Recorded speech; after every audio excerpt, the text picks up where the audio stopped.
Hi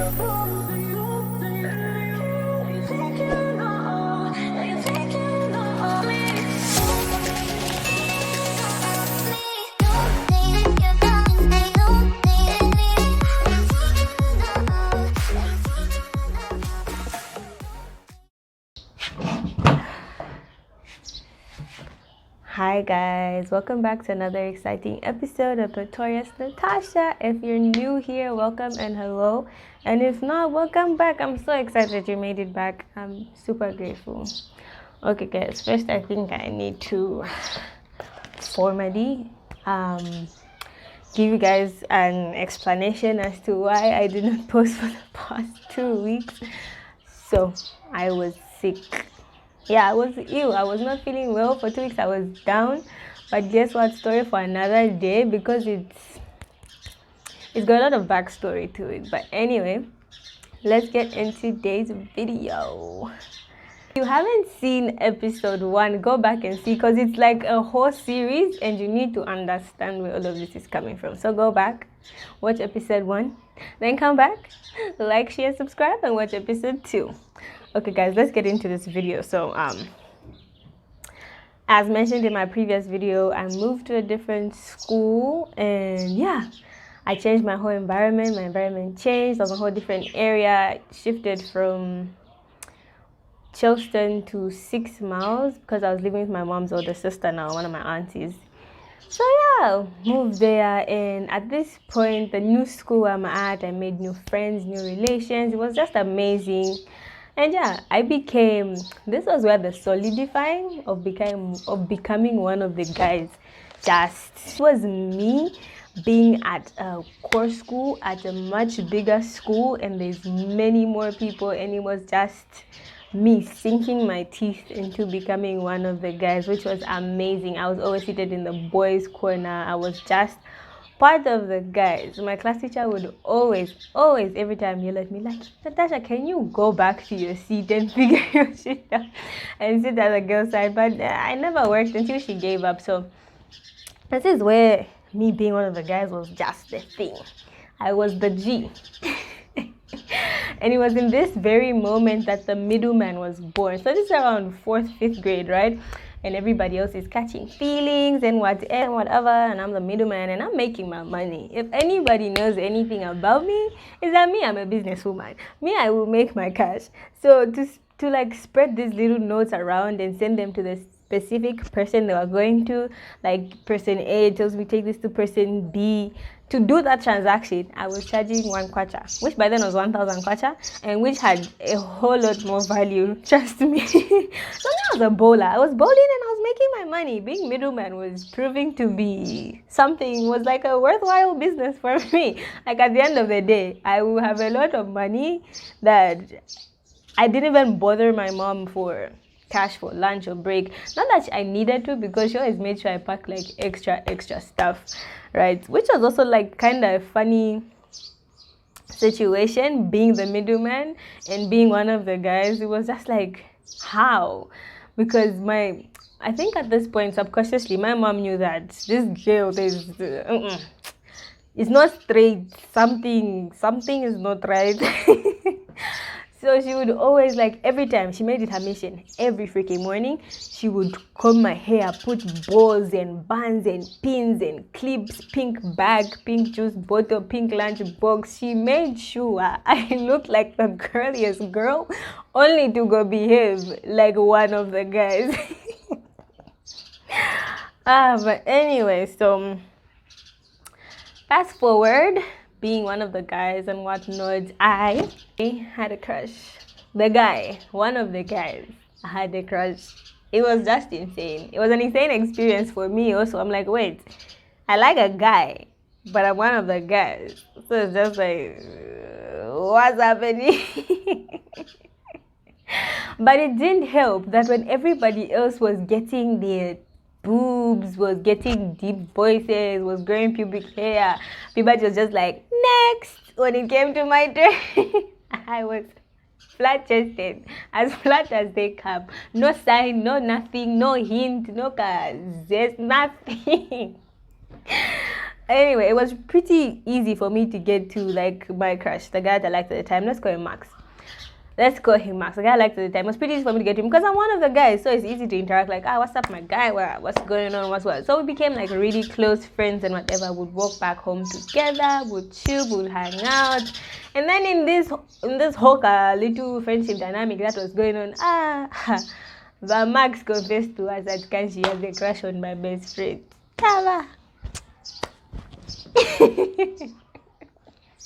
I was just like, what? I'm out here trying to create my Disney fantasy, like trying to make it come to life. You know, where the tomboy girl finally meets the guy and then they walk down in the sunset. I honestly blame TV for setting these unrealistic standards of relationships for me because it's not right. It's not even normal that somebody that young should be thinking about such things, you know what I mean? It's not right at all. Let's just cut this. Let's just stop making kids watch TV altogether. Can they go outside and play to do? No. It's wrong with this generation. Everybody's on their phones. Look at me sounding like a baby boomer. So anyway, but Max told me he liked my best friend, and then as a middleman and as the guy, I am still going to make my money. You think feelings are going to get in the way of my money? It's not going to happen. So I'm like, I bet. You like her? But in the back of my head, I'm just like, I'm like, I bet you like her. Cool. So give me the money. I'll take a note and I'm going to give it to her. And all you have to do is just keep the money coming, right? I bet. Gives me 1,000 kwacha, which is 1 kwacha at the time, and which is 1 kwacha now, 1,000 kwacha at the time. And yeah, I take the note and I explain to her like, look, this guy likes you. You know what I mean? I instigate the situation because he gave me like, I told him like, if you want me to instigate the situation, if you want me to push the files for you, you gotta pay me extra money. So he gave me 2 kwacha, 2,000 kwacha then. Yeah, so I made the thing happen. They talked what. Ugh, gross barf. But yeah, I made it happen because I'm the guy. But it didn't even turn out okay for them because my best friend ended up liking somebody else. And then I'm just like, in your face, Max. Because me, I was here liking you and you're not here liking me back. In your face. Just like, in your face, dude. This is what you get. So anyway, I'm a pretty smart kid in class and whatever. I'll always top in my class. In as much as I was doing all this nonsense, instigating fights. Oh, did I say I was in a fight? Okay, so fast forward this story. It was not even down in my notes. I just remembered it just now. I remember this one time. I enjoyed playing Cops and Robbers. If you guys play Cops and Robbers, yeah, the deal. So in the process of playing Cops and Robbers with like the higher grade, we're playing with grade 7s. It was like grade 5s against grade 7s. Yeah, so I'm on the cop side, right? So we're chasing these people around. You know how cops and robbers used to go, chasing people around, what. And then in all of that, I don't remember how this thing started, but I started a fight because I was chasing this grade 7. I targeted this grade 7 who was like chubby, so it was easy for me to catch. Everybody else was so fast and it was too exhausting. So I was chasing her around and then I don't know what happened. She fell. Yes, she fell. I quempered her.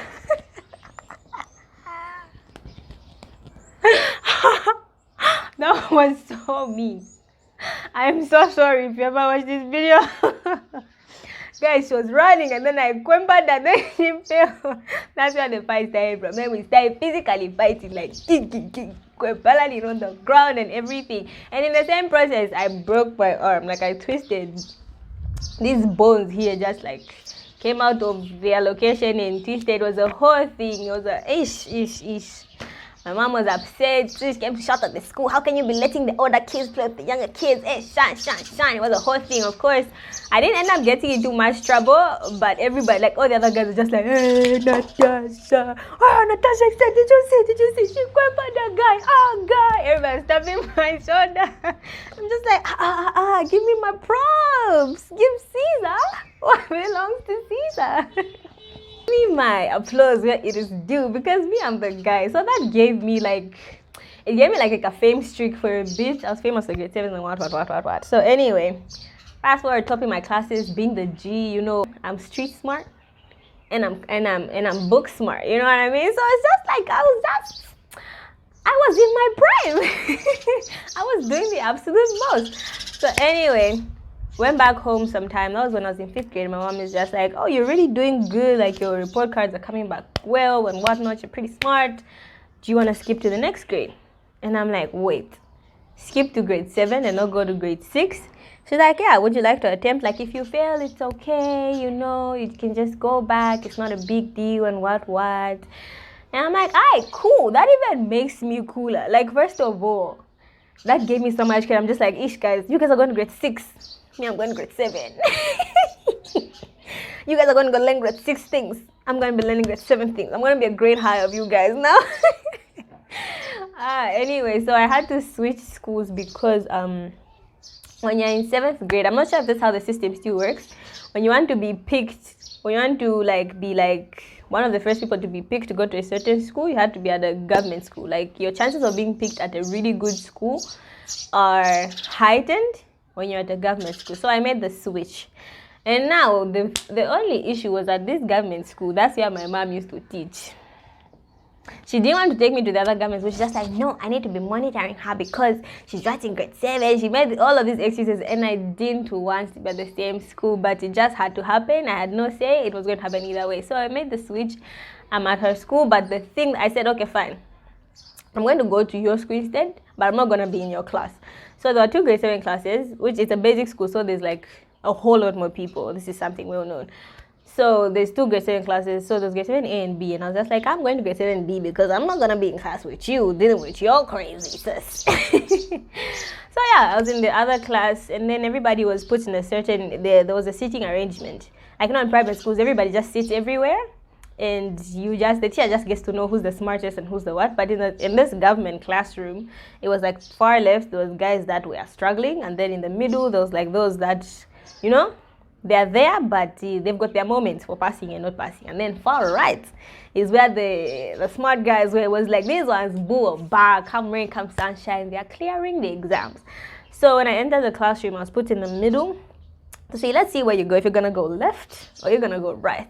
I mean, I'm a smart girl. I went right. I went to the right side of the classroom. It was fun. There was everybody else on that side could like speak better English than the guys on this side, so it was a really good dynamic. I mean, I got to mix with everybody. It was amazing actually to have to speak vernacular in class. Do you know how freeing that is? Just walk in class and be able to speak your language and nobody's going to punish you for it. It was amazing. It was amazing. So anyway, so I'm sitting next to this guy, right? He's like crushing number 2, and I'm just like, okay, his name is Che. I've forgotten what his real name was because I just don't remember what it is. Yeah. Anyway, let's call him Che. We used to call him Che. I forgot what his full name was, but we all called him Che. Anyway, so my Che is the guy. He's like the smartest at that end. So it's doing the absolute most, and as usual, maybe puberty hasn't struck me yet. Puberty just every time it looks down to hit the next person, just like they are standing like, guy, me next. It's just like, move, that one. I'm flat-chested and I'm out here trying to get people to notice me, which is like the most ridiculous thing now that I think about it. Like, dude, you look like a boy with puffs in your head. But anyway, fast forward, I cleared my exams. I passed my exams, guys. So anyway, I cleared my exams and everything was exciting. I remember I had a Kazeti for not my empty and not my gray ones. And there were only 2 numbers in there, which was my mom's and my best friend's phone. And my best friend's phone number. So I remember when I passed my exams, they got me a new phone. It was like a Chinese phone, but I got to pick it myself, which was exciting. Like a lime green one like this was loud. You just know how Chinese phones are loud. Like a loud phone. They even bought me a memory card. I got more numbers because grade 7 people had phones and whatnot. I got more numbers to talk to people and whatnot. It was really fun. At that time also my best friend got another phone because yeah, we all passed grade 7. It was exciting and whatnot. So anyway, during the holidays, all of my cousins used to come over. Like I had cousins from Kawe, cousins from Livingston. It was a full house during the holidays all the time. My mom was that type of person. She always loved like having kids over and us just having fun and just spending time together, getting to know each other. She was that type of person. she still is that type of person. Yeah, so that's what happened during the holidays. So my cousins came over, it was fun and whatever. And then she had to go for, because she was a sports teacher still at that school, she had to go for sports in Zimbabwe, right? She was going for 5 days. And in that period, I was like, so I want to go for a sleepover at my best friend's house because I'm tired of seeing all of these faces here. I mean, I passed my grade 7 exam. You owe this to me. Not that I never used to go, I always used to go for sleepovers, which is why like during the holiday she would be like, no sleepovers, let her come over here so like everybody is together. But I just really wanted to get her from home. I don't know why. So she told me, no, you are not going anywhere. And me in my head, I'm just like, excuse me? Were you talking to me? I was just like, babe, hold on, babe. Let me get out of here. So the moment in fact, before she even left for her trip, right? The same day she told me no, I packed my bags and I went to my best friend's house. I was that type of kid that just did stuff and thought later. I think it's always like most kids that come you know how toddlers behave? I think it's still stuck with me for a very long time. Like they just do things and then they realize later like, oh snap, I really shouldn't have. So that was me. I went and my best friend's just like, oh snap, she's going to snap on us, because everybody else was so scared of her. Like everybody else was scared of her because she used to beat. Like my mom used to beat, you guys. Like she used to beat. And in my head, I'm just like, I'm gonna deal with you later. I don't have time to deal with you right now. So peace to the Middle East. Anyway, went for the sleepover. She didn't even bother call me or text me, so I knew she was mad. If she wasn't mad, she was going to come like, hey, Natasha, where are you? Hey. But she didn't even do any of that. And me in my head, I'm just like, things are cool. Things are G. There's no problem. So this one time we're taking a walk, right? And then we're walking right past the bus station. And I didn't expect it to be back home this early. So it's around 16, 17, and we're just chilling with my best friend. We're just walking, we're laughing and talking. And then this bus stops, and we're walking, about to turn into her road, like walking right past it, because the station was right, like, next to her road. And then I just hear a voice from the back of my head, like, you are Natasha. And I look back, and I started to shake. I was about to start running, and she told me, by the time I'm getting home, you better be home. And I'm just like, what? I'm like, are you serious? You are on a bus and you're gonna get home faster than me, and you want me to get home before you do? I was scared. I ran back to we both ran back to her house. We started packing my stuff, packing to my first clothes that are waiting, underwear that is waiting, the same bag with dry clothes, running out of her yard. And because it's a farming area, like it's 6 miles, everybody has big farms. For you to get to the next house, it was a whole thing. It was, and then before I could even leave their yard, I'm just like, you know what? If I go home now, if I go home today, I'm gonna get myself a whooping, and that's not what I signed up for. I'm too G for this. I'm too good for this. So I go back, and that was after I told her mom, like, oh auntie, I've gone back home. Like I haven't done anything wrong, Like I've gone back home, bye. So I go back. That night she didn't even know I slept in her house because it was a big house, and yeah, she didn't even notice. So the following day, I leave. The following day, as I said, I was gonna go back home. My best friend walks me. She's like, I bet, let me walk you. And then there's like really tall grass in the area. Like there's maize. You know how farms are. There's maize, there's long grass and whatnot. So I'm walking and whatever. And because me, I'm a G, always have shades on. I have my shades on. I'm feeling like the coolest thing to exist on the face of the earth. Walking back, it's just like, babe, like, bro, I'm stopping here, like right before the road that leads to my house. It's like, I'm stopping here because, hey, your brother's gonna whoop us both, and no, I'm not gonna do that. And I'm like, no, come on, please, just reach. That's like, no, you should have gone back home yesterday. And I'm just like, really, you're going to throw me under the bus like this?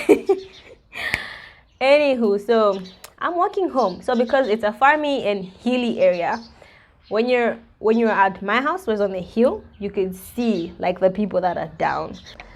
So in the corner of my eye, as I'm walking, I'm about to make the final turn into my yard, right? And then I see one of my cousins charging at me like in a split of a second. I dropped my bag, I dropped my shades, I threw my slippers that side, and I ran for my life. Like, I ran so fast. Usain Bolt had nothing on me. Like, I ran back to my best friend's house. I don't remember at what point he stopped chasing me. All I could remember, that was echoing in my head was my mom saying, Muikate, like, can you catch that girl? I ran. I don't know what time he stopped chasing me. I was just going forward. And it was really far. Like, it was far. Like, it wasn't really far, but it was quite a distance from my house to my best friend's place.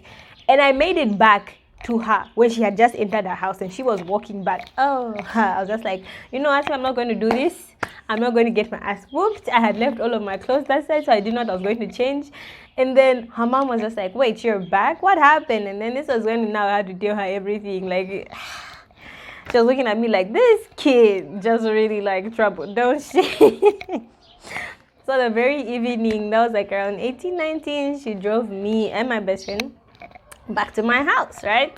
And then started talking to her like, no, listen, you know how kids can be. They talked as adults as usual, tried to calm down the situation, of which she did an amazing job at. Okay, best friend's mom, I love you for that, for saving me from that ass whooping, because it was going to be an ass whooping of a lifetime.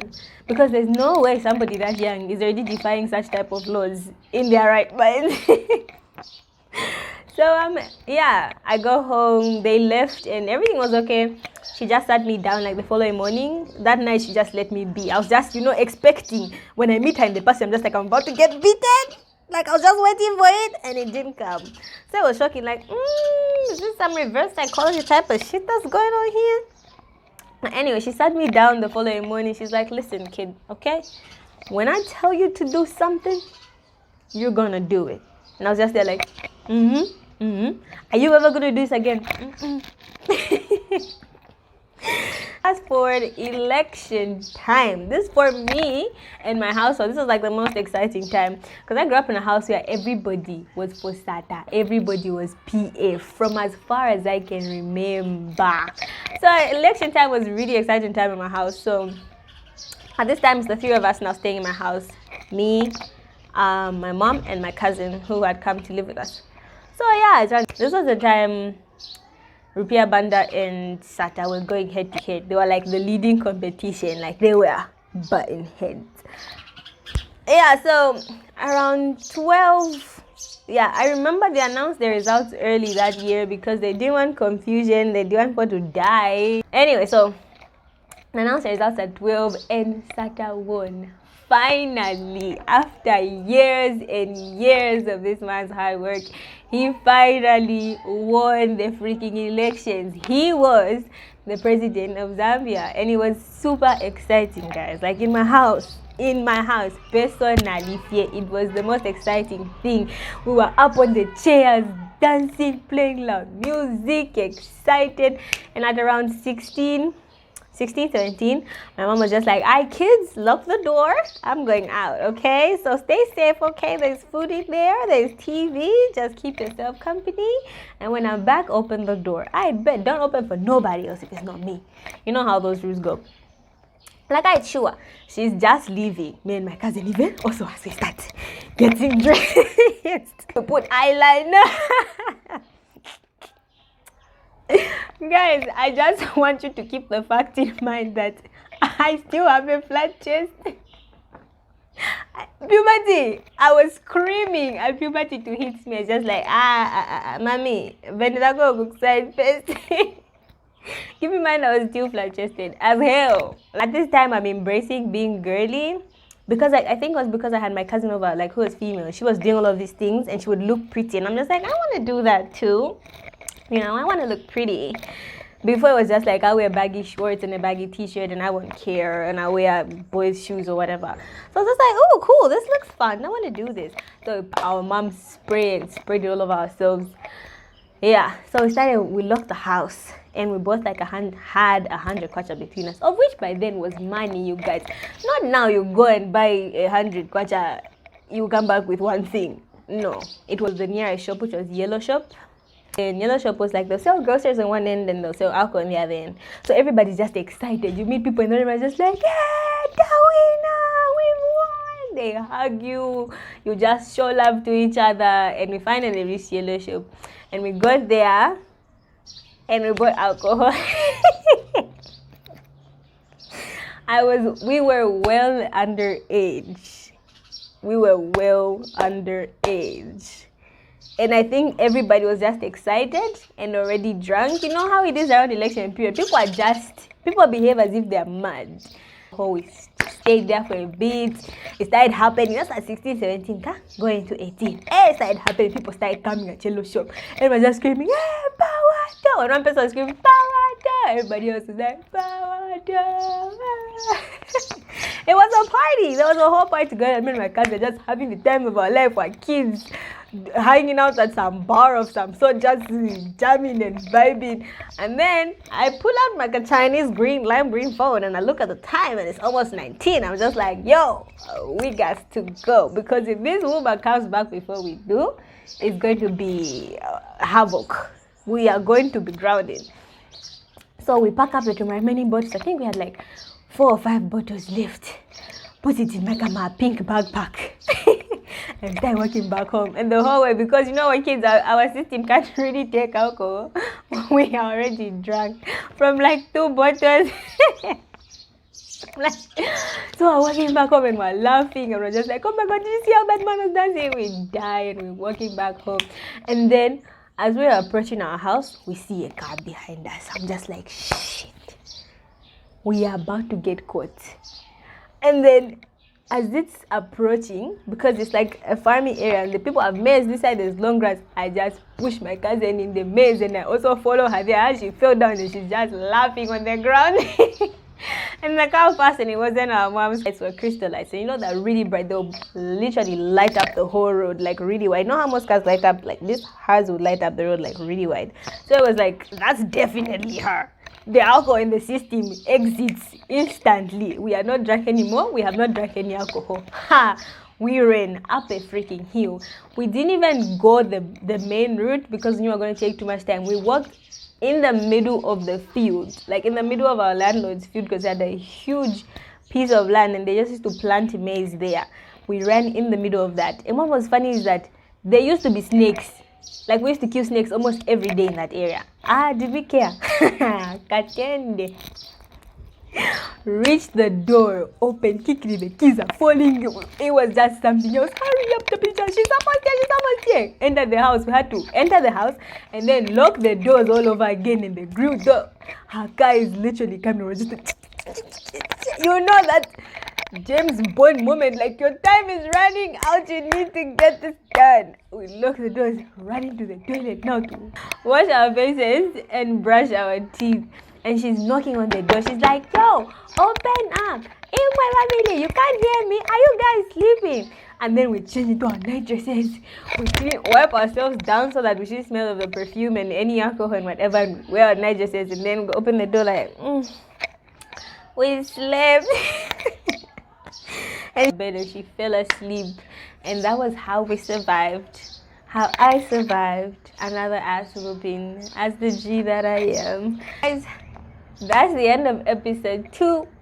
Thank you so much, guys, for watching and for staying with me this far. Please like, share, subscribe, share. Turn on that notification bell. It's bye for me.